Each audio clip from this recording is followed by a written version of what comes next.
Hello guys, welcome to Goodwill ji. आज हम अपना माइक्रो इकोनॉमिक्स से थर्ड थर्ड क्लास में आ रहे हैं। इससे पहले वाले क्लास में हमने पढ़ा था डिटरमिनेंट्स ऑफ डिमांड, और आज हम स्टार्ट करने वाले हैं लॉ ऑफ डिमांड। इससे पहले क्या पढ़ा था एक बार देख लेते हैं। तो यहाँ पे हम लोग सेकंड क्लास में हम लोग ने पढ़ा था डिटरमिनेंट्स ऑफ डिमांड, जिसमें हम लोग पढ़ा था कि बहुत सारे फैक्टर्स होते हैं जो कि लॉ को डिटरमाइन करते हैं, और उसको फंक्शन में कैसे लिखा हुआ था यहाँ पे। जैसे ये हम लोग पढ़ेंगे demand of X is the function of price of X, price of related goods, income of the consumer, taste and preference, expenditure expectation, future expectation, population, और ये था लास्ट में तुम्हारा हम लोग का ये इनकम डिस्ट्रीब्यूशन। इसमें से ये जो फंक्शन था, इसमें सिर्फ अगर हम इतना पढ़ें तो यही हमारा लॉ ऑफ डिमांड है ना। सिर्फ इतना पढ़ें, यहाँ पे लॉ ऑफ डिमांड है। तो लॉ ऑफ डिमांड कुछ नहीं है। लॉ ऑफ डिमांड में हम लोग क्या पढ़ेंगे कि relationship between demand and own price of the commodity, relationship between demand and own price of the commodity and other factors being equal. Other factors में कौन कौन से आ रहे हैं, जितने भी ये सारे बच गए, ये सब जो हमारा अदर फैक्टर्स है जो कि हम लोग का डिमांड को डिटरमाइन करते हैं। डिमांड को कौन कौन डिटरमाइन करते हैं, ये सब कुछ होते हैं। इनमें से अभी हम लोग लॉ ऑफ डिमांड में सिर्फ ये दोनों के रिलेशन की बात करेंगे, और other things being equal means other things में कोई चेंजेस नहीं आएगा। ना हमारा प्राइस ऑफ रिलेटेड गुड्स में कोई चेंज आएगा, ना इनकम में चेंज आएगा, ना टेस्ट एंड प्रेफरेंस में चेंज आएगा, ना एक्सपेक्टेशन में चेंज आएगा, ना हम लोग का पॉपुलेशन में चेंज आएगा। किसी चीज़ में भी चेंज नहीं आने वाला, सिर्फ चेंज आएगा प्राइस में। और प्राइस में चेंज आने की वजह से डिमांड में क्या चेंज आ रहा है, इसी को ही हम लोग स्टडी करने वाले हैं, जो कि हम लोग ऑलरेडी स्टडी कर चुके हैं यहाँ पे, है ना। यहाँ पे हम लोग बात कर चुके थे कि प्राइस में जो चेंज आएगा वो क्या है। प्राइस अगर इंक्रीज होता है तो डिमांड क्या होता है, डिक्रीज होता है, और प्राइस अगर डिक्रीज होता है तो डिमांड क्या होता है, इंक्रीज होता है। मतलब यहाँ पे कैसा रिलेशन है, इन्वर्स रिलेशन। हम लोग बात कैसे ना, यहाँ पे कैसा रिलेशन है, इन्वर्स रिलेशन, मतलब कि नेगेटिव रिलेशन। नेगेटिव रिलेशन में क्या होता है, दो दो आइटम को अगर हम लोग कंपेयर करें, जैसे यहाँ पे प्राइस और डिमांड है, तो नेगेटिव रिलेशन में क्या होता है, एक इंक्रीज होगा तो ऑटोमेटिकली दूसरा डिक्रीज होता है, और पहला वाला अगर डिक्रीज होगा तो दूसरा वाला इंक्रीज होता है। तो इसी को ही नेगेटिव रिलेशन बोलते हैं। पॉजिटिव रिलेशन में क्या होता है हम लोग का, एक इंक्रीज होगा तो दूसरा भी इंक्रीज होगा, जैसे इनकम के साथ होता है, ठीक है। इनकम का पॉजिटिव रिलेशन होता है। इनकम का बात करें, इनकम में क्या होता है, इनकम इंक्रीज होगा तो हम लोग के पास पैसा आएगा तो हम लोग और डिमांड करेंगे, मीन्स डिमांड इंक्रीज होगा। इनकम अगर हमारा डिक्रीज हो गया तो हम लोग डिमांड डिक्रीज कर देंगे। देखो लेफ्ट हैंड साइड में इंक्रीज हुआ तो डिमांड भी इंक्रीज हुआ, मतलब दोनों सेम डायरेक्शन में जा रहे हैं, मीन्स ये पॉजिटिव रिलेशन है। वाई इनकम डिक्रीज हुआ तो ये भी डिक्रीज हुआ, मतलब दोनों ही डाउन गए, मीन्स कि ये यहाँ मतलब पॉजिटिव रिलेशन है। यहाँ पे दोनों अपोजिट जाते हैं, एक ऊपर जा रहा है तो दूसरा नीचे, एक नीचे जा रहा है तो दूसरा ऊपर, है ना। तो ऐसे केस में इसको नेगेटिव रिलेशन बोलते हैं। तो लॉ ऑफ डिमांड हम लोग डिटरमिनेंट्स ऑफ डिमांड में पढ़े थे कि सिर्फ दो ऐसा केस है जहाँ पे नेगेटिव रिलेशन होता है। पहला है हम लोग का, यहाँ पे ये चार्ट भी बनाया था हम लोग। तो कहाँ कहाँ पे नेगेटिव रिलेशन होता है हम लोग का, यहाँ पे own price of the commodity and हम लोग का कॉम्प्लीमेंट्री गुड्स। कॉम्प्लीमेंट्री गुड्स में नेगेटिव रिलेशन होता है, बाकी सारे केस में हम लोग का पॉजिटिव रिलेशन होता है। यहाँ पे पढ़े थे ना, नेगेटिव रिलेशन सिर्फ ये दो केस में होता है, own price of the commodity and price of the complementary goods. Rest में पॉजिटिव रिलेशन होता है ना। तो यही है, इसीलिए हम लोग पहले डिटरमिनेंट्स ऑफ डिमांड पढ़े। इससे क्या होगा, लॉ ऑफ डिमांड को समझना आसान होगा। तो अभी हम लोग डायरेक्ट आते हैं लॉ ऑफ डिमांड में, ठीक है।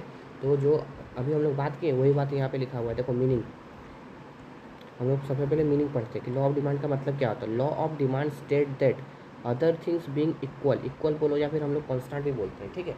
अदर थिंग्स अभी बात किए ना, अदर थिंग्स में क्या क्या आ रहे हैं, जैसे यहाँ पे देखो, यहाँ पे सिर्फ रिलेशन किसका किसका हो रहा है, ये इतना रिलेशन प्राइस और डिमांड का। अदर थिंग्स जो भी हम लोग का अदर थिंग्स है, अदर डिटर्मिनेंट्स ऑफ डिमांड, वो इक्वल है, मीन्स कि उसमें कोई चेंज नहीं आ रहा है। जब चेंज नहीं आ रहा है तो उसको सिंपली कैसे करते हैं, ये ऊपर में बाहर दे देते हैं, ठीक है। ये ऊपर में बाहर होता है, तो इसका मतलब है उसमें कोई चेंजेस नहीं आ रहा। इनकम चेंज नहीं हो रहा, टेस्ट एंड प्रेफरेंस चेंज नहीं हो रहा, एक्सपेक्टेशन में कोई चेंज नहीं हो रहा, ठीक है ना। तो ये, तो अब फिर से पढ़ते हैं, एक बार रीड करते हैं क्या बोल रहा है। देखो, law of demand state that other things being equal the demand of goods extend की जगह हम लोग इंक्रीज भी लिख सकते हैं, increase with the fall in its own price. जब जब हम लोग का डिमांड इंक्रीज होता है जब प्राइस डिक्रीज होता है, ठीक है, और जब डिक्रीज होता है जब प्राइस राइज होता है, ठीक है। In other word there is an inverse relation, यही सब बात है ना, इन्वर्स रिलेशन हम लोग ऑलरेडी पढ़ चुके हैं, सिर्फ हम लोग को रीड करना है। ऑलरेडी हम लोग डिटरमिनेंट ऑफ डिमांड में पढ़ चुके हैं। इकोनॉमिक्स में क्या होता है, बहुत चीज़ बार बार रिपीट होता है, तो हमको लगेगा कि वही बात को फिर रिपीट हो रहा है, तो हम बता देंगे। मैं बता दूंगा कि कहाँ कहाँ पे सेम बातें लिखी हुई है। जैसे यहाँ पे लॉ ऑफ डिमांड है और वहाँ डिटरमिनेंट्स ऑफ डिमांड में हम लोग पढ़े थे प्राइस और डिमांड का रिलेशन, ठीक है। तो यहाँ पे वही बोल रहा है, in others word relationship between the price and there is inverse relationship between the price of the commodity and its quantity demanded. The demand may be explained with the help of the following function. ये function को भी हम लोग discuss कर चुके हैं क्या है, ठीक है। ये सब नोट्स आप लिख सकते हैं, स्क्रीनशॉट ले लेना। जैसे ये यहाँ से शुरू हो तो हम लोग यहाँ तक करेंगे और फंक्शन डायरेक्ट लिख देना और कुछ नहीं। अच्छा, ये फंक्शन लिखोगे तो हम यहाँ पे हम लोग को बताना पड़ेगा कि here D X equal to demand of the commodity, P X equal to own price of the commodity X, ये सब लिख लेना। अच्छा, लॉ हम लोग यहाँ पे क्या पढ़ रहे हैं, लॉ ऑफ डिमांड। तो लॉ इकोनॉमिक्स में बहुत सारे लॉ आएंगे, ठीक है, law of demand, law of this date, ठीक है। तो एक बात, ये लॉ जितने भी लॉ वाले क्वेश्चंस आएंगे इकोनॉमिक्स में, उसको करने का एक सीक्वेंस होता है। सबसे पहले क्या लिखते हैं हम लोग, फर्स्ट सबसे पहले हम लोग मीनिंग लिखते हैं, मीनिंग, ठीक है। मीनिंग में हमारा डेफिनेशन एट्सेट्रा भी आ जाएगा, ठीक है। जैसे यहाँ मीनिंग हम लोग का ये स्टार्ट हुआ और ये फंक्शन, उसके बाद हम लोग लिखते हैं सेकंड में डेफिनेशन, ठीक है। सेकंड में हम लोग लिखते हैं डेफिनेशन। फिर थर्ड में हम लोग क्या लिखते हैं, थर्ड में हम लोग लिखते हैं, जैसे लॉ ऑफ डिमांड कर रहे हैं ना, लॉ ऑफ डिमांड, तो यहाँ पे पहला पैराग्राफ हम लोग का होगा meaning of law of demand, second paragraph होगा definition of law of demand. फिर हम लोग बनाते हैं शेड्यूल, यहाँ देखो, नहीं एजम्पशन, सॉरी एजम्पशन। नेक्स्ट हम लोग का बनाते हैं हम लोग एजम्पशंस। फिर फोर्थ हम लोग का होता है शेड्यूल है ना, यहाँ पे शेड्यूल कुछ नहीं, टेबल होता है, वो आगे डिस्कस करेंगे। एंड नेक्स्ट हम लोग लास्ट होता है हम लोग का डायग्राम, या फिर कर्व, डिमांड कर्व, डायग्राम को कर्व बोलते हैं, ठीक है, कर्व लिख देते हैं, कर्व। तो यही सीक्वेंस हम लोग को फॉलो करना है। सबसे पहले हम लोग क्या पढ़े, मीनिंग हो गया हमारा। अभी हम लोग करेंगे डेफिनेशन क्या होता है। डेफिनेशन हम लोग का बहुत सारे इकोनॉमिस्ट हमारे डेफिनेशन दे कर रखे हैं, उनमें से कोई भी एक डेफिनेशन हम लोग जो भी आसान होगा वो हम लोग पढ़ लेंगे। जैसे यहाँ पे प्रोफेसर सामुल्सन एंड प्रोफेसर मार्शल जो डेफिनेशन दिए वही मीनिंग के जैसा ही है, तो इसलिए हम लोग ये दोनों याद करेंगे, और दोनों लगभग एक जैसा डेफिनेशन दिए। जैसे पढ़ते हैं पहले, सामुल्सन क्या बोल रहे हैं, देखो, law of demand state that people will buy more. Law of demand क्या बोलता है कि लोग ज़्यादा खरीदेंगे, कब, जब प्राइस हम लोग का कम होगा, price at low, and buy less at higher price, और हायर प्राइस में कम बाय करेंगे। Certain other things remain the same, other things को कांस्टेंट रखना है या सेम रखना है या इक्वल रखना है। जैसे लिखना है, इक्वल लिखो, सेम लिखो, कांस्टेंट लिखो, तीनों का मतलब सेम होता है। मार्शल भी वही बात कर रहे हैं। देखो, the law of demand state that the amount of the demand increases with the fall in its price and diminishes when the price increases, other things being equal। Same बात है, सिर्फ शब्दों का सब अलग अलग वर्ड्स यूज किए but same है। एजम्पशन क्या होता है, एजम्पशन में सेम बात। देखो, जब भी हम लोग लॉ ऑफ डिमांड करेंगे या फिर कोई भी लॉ का बात करेंगे इकोनॉमिक्स में, तो कुछ चीज़ों को हम लोग एज्यूम करके चलते हैं। जैसे कि हम लोग यहाँ पे क्या एज्यूम कर रहे हैं, अदर थिंग्स बीइंग इक्वल। यहाँ पे क्या हम लोग एज्यूम कर रहे हैं कि अदर थिंग्स हम लोग का क्या है, इक्वल है, other things being equal. Other things में क्या आ रहा है, जैसे कि इनकम। यहाँ पे लॉ ऑफ डिमांड क्या बोला, पहले बात करो तो लॉ ऑफ डिमांड क्या बोला कि प्राइस अगर इंक्रीज हो रहा है तो डिमांड क्या होगा, डिक्रीज होगा, है ना। इसका एक एग्जाम्पल ले लेते हैं। सोचो प्राइस हम लोग का पहले 10 रुपीज़ था, तो हम लोग 5 आइसक्रीम का दाम पकड़ लेते, ठीक है। जब हम लोग का 10 रुपये एक आइसक्रीम का था, तो हम लोग 5 आइसक्रीम खा जाते थे, 5 आइसक्रीम का डिमांड करते थे, 5 आइसक्रीम परचेस करते थे। जब आइसक्रीम का दाम 20 रुपीज़ हो गया, तो हम लोग क्या 5 आइसक्रीम परचेस करेंगे, नहीं, हम लोग ऑब्वियसली डिमांड कम करेंगे तो कितना, सोचो कि 3 आइसक्रीम खरीद रहे हैं, ठीक है। तो अब देखो प्राइस इंक्रीज होने से क्या हो गया, हम लोग का डिमांड डिक्रीज हो गया, ठीक है। ये ऐसा क्यों हुआ, क्योंकि लॉ ऑफ डिमांड बोल रहा है, और ऑब्वियसली हम लोग को महंगा लग रहा है। हम लोग क्यों ऐसा करते हैं, इसका भी रीज़न है, ठीक है। वाई लॉ मतलब लॉ ऑफ डिमांड का भी रीज़न है, ठीक है। लॉ ऑफ डिमांड क्यों काम करता है, प्राइस इंक्रीज होने से हम लोग क्यों कम खरीदते हैं, डिमांड क्यों डिक्रीज होता है, इसका भी रीज़न ही हम लोग आने वाले क्लासेस में देखेंगे, ठीक है। तो अभी ये सिर्फ समझो कि जब भी प्राइस इंक्रीज होता है तो डिमांड डिक्रीज होता है। ये मतलब लॉजिक भी है ये, कि हम लोग को वो महंगा लगने लग रहा है, ठीक है ना, हम लोग को वो एक्सपेंसिव लग रहा है, इसलिए हम लोग उसको कम खरीदते हैं। लेकिन अगर हमारा प्राइस इंक्रीज होने के साथ साथ अगर इनकम की इंक्रीज हो गया, सोचो कि 100 रुपया हम लोग पहले कमाते थे, जब इनकम हम लोग का कितना था 100 रुपीज़, तो 10 रुपया आइसक्रीम का दाम था, तो हम लोग 5 आइसक्रीम खरीदते थे। अब प्राइस इंक्रीज हो गया तो भी हम लोग क्या कर रहे हैं, डिमांड डिक्रीज कर रहे हैं। लेकिन अगर प्राइस इंक्रीज होने के साथ साथ हमारा सैलरी भी इंक्रीज हो जाता तो हम लोग को कोई फ़र्क पड़ता, आज भी हम लोग 3 आइसक्रीम की जगह में 5 आइसक्रीम ही लेते। देखो एक्सपेंसेस भी डबल हो गया, 10 से 20 हो गया, एंड इनकम भी डबल हो गया, 100 से 200 हो गया। अब तो हम लोग, मुझे कोई फ़र्क नहीं पड़ेगा, तो यहाँ पे लॉ ऑफ डिमांड काम कर पाएगा, नहीं कर पाएगा। इसलिए हम लोग को अदर थिंग्स को इक्वल रखना पड़ता है। इसको हम लोग क्या करते हैं, इसको हम लोग एजम्पशन बोलते हैं। ये एजम्पशन लेके चलते हैं कि हमारा क्या होगा, जैसे पॉपुलेशन से भी ले लेते हैं, पॉपुलेशन और एक एग्जाम्पल ले लेते हैं। पॉपुलेशन प्राइस इंक्रीज हो गया तो डिमांड डिक्रीज होना चाहिए, लेकिन साथ साथ पॉपुलेशन भी इंक्रीज हो गया। पहले 1000 आदमी रहते थे हमारे, हम लोग सोचो जिस टाउन या सिटी से आते हैं हम लोग, वहाँ पे सिर्फ 1000 पॉपुलेशन था। प्राइस इंक्रीज हो गया तो ऑब्वियसली कम खरीदेंगे लोग, लेकिन पॉपुलेशन भी इंक्रीज हो गया। अगर पॉपुलेशन को कॉन्स्टेंट नहीं रखोगे तो ये लॉ ऑफ डिमांड काम करेगा, नहीं करेगा। पॉपुलेशन इंक्रीज हो गया, 5000 हो गया, तो ये लॉ ऑफ डिमांड क्या होगा, फेल कर जाएगा। 20 रुपीज़ होगा, सोचो पहले 1000 आदमी थे तो सिर्फ 5 आइसक्रीम का डिमांड होता था, अभी 5000 आदमी हो गए, 5000 लोग आ गए हमारे सिटी टाउन में, ठीक है ना।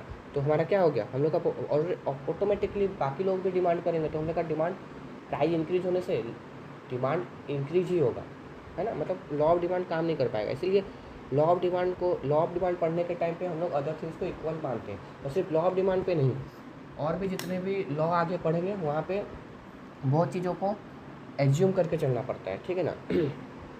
तो यहाँ पे वही बात करेंगे जो यहाँ पे पढ़े ना, कि अदर थिंग्स बीन इक्वल, तो जितने भी डिटर्मिनेंट्स ऑफ डिमांड थे सबको इक्वल यहाँ पे लिखते जाओ। ये ऊपर वाला पैराग्राफ लिखने का जरूरत नहीं है, डायरेक्ट हम लोग यहाँ पे आ जाएंगे कि there should be no change in the price of related goods. हम लोग पहला मतलब डिटर्मिनेंट्स पढ़े थे कि रिलेटेड गुड्स एक प्राइस ऑफ रिलेटेड गुड्स भी एक डिटर्मिनेंट है, तो हम लोग यहाँ पे एजम्पशन लेके चलेंगे कि प्राइस ऑफ रिलेटेड गुड्स में भी कोई चेंजेस नहीं आ रहा, वो भी इक्वल है। There should be no change in the income of the consumer, income of the consumer में भी कोई चेंज नहीं आ रहा। There should be no change in the taste and preference of the consumer, there should be no change in the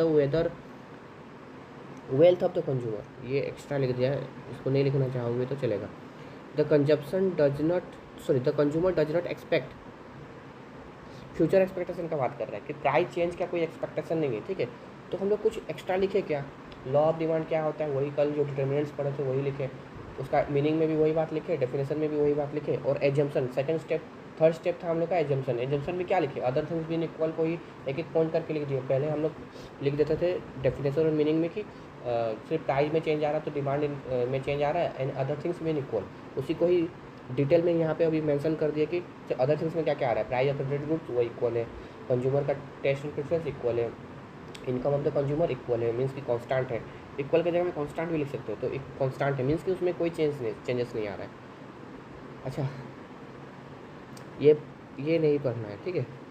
जो हम मतलब कि लॉ अभी ये मतलब कि लॉ ऑफ डिमांड का आंसर बता रहे हैं हम, ठीक है। लॉ ऑफ डिमांड अगर एग्जाम में आएगा तो ये कुछ लिखने का जरूरत नहीं होता। सबसे पहले हम लोग क्या लिखेंगे, मीनिंग लिखेंगे, डेफिनेशन लिखेंगे, ये एजम्पशन लिखेंगे, उसका डायरेक्ट आ जाएंगे शेड्यूल में।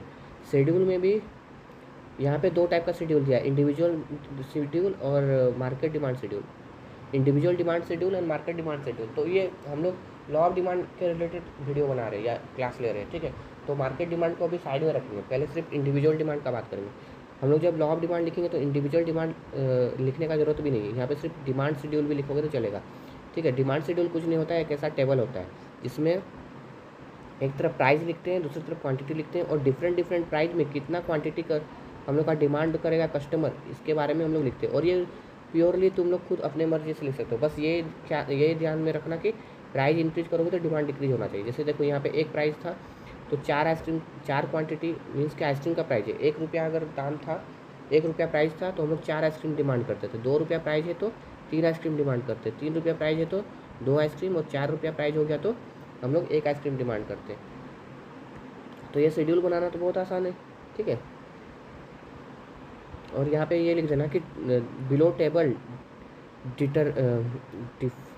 डिफरेंट क्वांटिटी, सॉरी ये लिखना कि the table below table show the different quantity of ice cream are demanded by the customer at different price.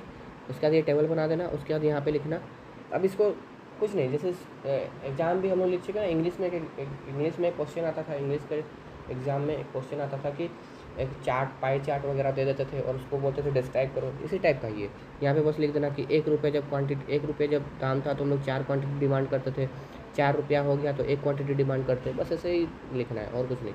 ये मार्केट डिमांड हम लोग बाद में पढ़ेंगे, मार्केट डिमांड का कुछ नहीं पढ़ना है।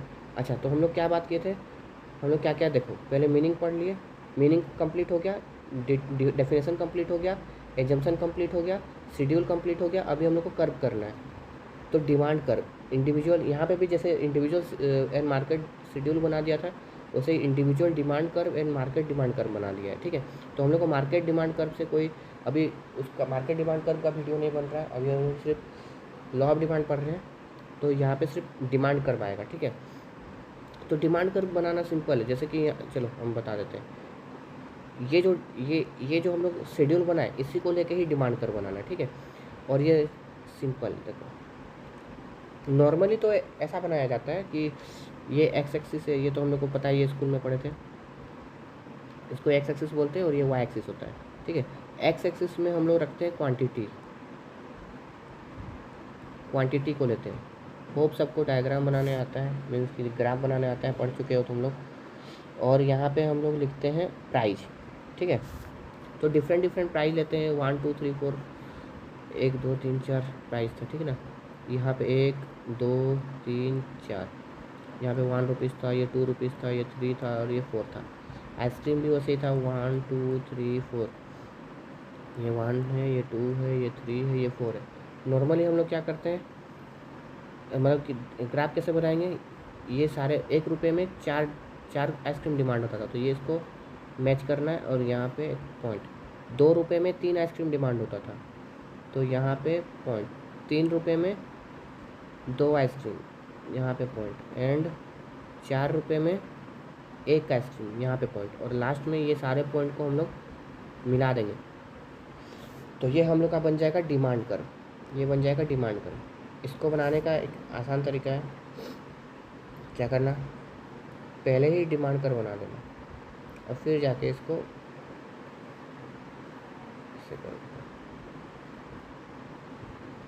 ठीक है, उसका नाम लिख देना, तो ये जल्दी बनता है। 1 2 3 4, 1 2 3 4, ठीक है। मतलब कॉन्सेप्ट तो ये ऐसे बनाने का है, बट हम लोग को जल्दी करना रहेगा तो हम लोग ऐसे भी बना सकते हैं। पहले ग्राफ बना लो, फिर बाद में पॉइंट्स को ऐड कर लो, जोड़ दो, ठीक है। जैसे और जिसको अच्छा लगे वो बना सकता है। तो ये ऐसे ही इसे शेड्यूल बना है, देखो यहाँ पे देखो, तो यहाँ पे यही है ना, देखो जब 1 रुपीज़ प्राइस था आइसक्रीम का, तो हम लोग 4 क्वांटिटी डिमांड करते थे। 2 रुपीज़ में 3 क्वांटिटी, 3 रुपीज़ में 2 क्वांटिटी, 4 रुपीज़ में 1 क्वांटिटी। एक्स एक्सिस में हम लोग का रखा गया है क्वांटिटी एंड वाई एक्सिस में रखा गया है प्राइस, है ना। और ये जीरो से स्टार्ट होता है, ग्राफ तो बनाने आता है। जैसे हम लोग शेड्यूल को डिस्क्राइब किए थे, अब ये कर्व को डिस्क्राइब करना है। देखो पढ़ लेते हैं, इंडिविजुअल को काट दो। यहाँ पे क्या लिखा हुआ है, demand curve is a curve that show the different quantity of A commodity demanded by the individual consumer से ए।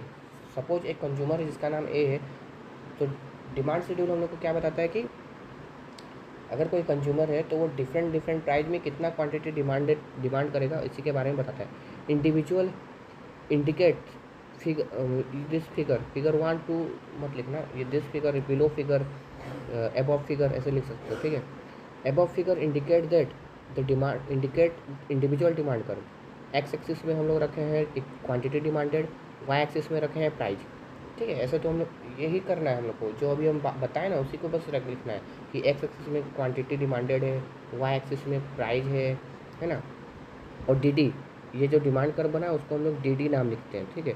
तो डी डी हमारा डिमांड कर्व है, D D is the demand curve. Each point of demand curve express the relationship between price and quantity demand. अभी हम लोग law of demand पढ़ रहे हैं। लॉ ऑफ डिमांड में हम लोग किसका रिलेशन के बारे में बात करते हैं? प्राइस और क्वांटिटी डिमांड के बारे में, है ना। प्राइस और क्वांटिटी डिमांड में कैसा रिलेशन है? तो हम लोग पढ़ते हैं इन्वर्स रिलेशन है, मीन्स एक इंक्रीज होगा तो दूसरा डिक्रीज होगा, है ना। फिर उसको बताना है कि जब प्राइस 4 था तो हम लोग 1 क्वांटिटी डिमांड करते थे, जब प्राइस 1 हो गया तो 4 क्वांटिटी डिमांड करते थे। डिमांड कर्व स्लोप, अच्छा ये देखो हम लोग का ये स्लोप कैसा है बताओ? ये डिमांड कर्व का ये स्लोप डाउनवर्ड है, हमेशा लेफ्ट टू राइट देखते हैं, ठीक है। देखो लेफ्ट टू राइट, ये लेफ्ट है और ये राइट है, तो लेफ्ट से राइट कैसे जा रहा है? ये डाउनवर्ड जा रहा है ना, इसको डाउनवर्ड स्लोपिंग बोलते हैं। इसका स्लोप डाउनवर्ड क्यों है? क्योंकि यहाँ पे नेगेटिव रिलेशन है। क्यों ऐसा हो रहा है कि ये डाउनवर्ड स्लोपिंग है? इसका रीजन भी हम लोग आगे नेक्स्ट क्लास नहीं, आगे आने वाले क्लास में हम लोग पढ़ेंगे कि क्यों demand curve, why does demand curve slope downward, ठीक है। Why does demand curve slope downward, ये भी हम लोग आगे पढ़ने वाले हैं। और ये लेफ्ट टू राइट ही पढ़ा जाता है, meaning they are by that the price is high, रुको, meaning they are by that when the price is high demand is low and when price is low demand is high. वही means कि there is an inverse relation, simple. तो आज हम लोग complete किए law of demand, ठीक है। Law of demand में या कोई भी लॉ पढ़ने के टाइम पे ये सीक्वेंस हम लोग याद रखेंगे कि पहले हम लोग को क्या करना है, पहले हम लोग को मीनिंग करना है, फिर डेफिनेशन, फिर एजम्पशन, फिर शेड्यूल, फिर कर्व, है ना।